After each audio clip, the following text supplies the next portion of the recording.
Welcome to our channel. Today we how to disable caching in Webflow for live data step by step clearly. To disable caching in Webflow for live data, start by opening your Webflow project. Navigate to the project settings by clicking on the gear icon in the upper right corner. In the settings menu, locate and click on the hosting tab.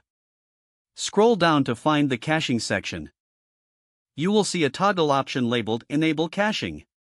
Make sure this toggle is turned off.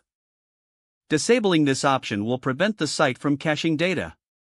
Next, you can review your CMS settings to ensure dynamic content updates in real time. Go back to the main dashboard and click on the CMS tab. Within the CMS settings, check your collections for any caching options that may be affecting live data. For each collection, confirm that you're using dynamic data properly. Once you've reviewed these settings, save any changes you've made. Return to the main project dashboard. Click on the Publish button to apply all modifications. After publishing, test your site to confirm that live data updates correctly.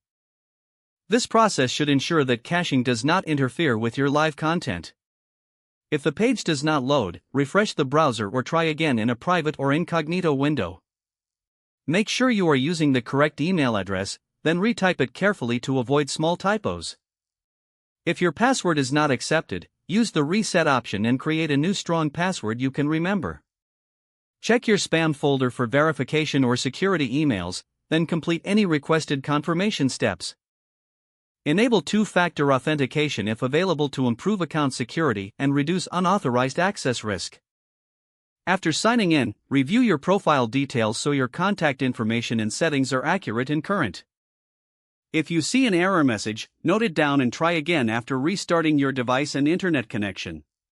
Log out when you finish, especially on shared devices, to keep your account and payment information secure. If the page does not load, refresh the browser or try again in a private or incognito window.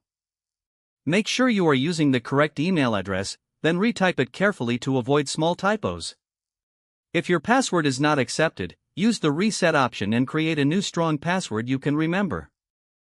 Check your spam folder for verification or security emails, then complete any requested confirmation steps. Enable two-factor authentication if available to improve account security and reduce unauthorized access risk. Don't forget to like this video and subscribe to our channel for more step-by-step tech guides.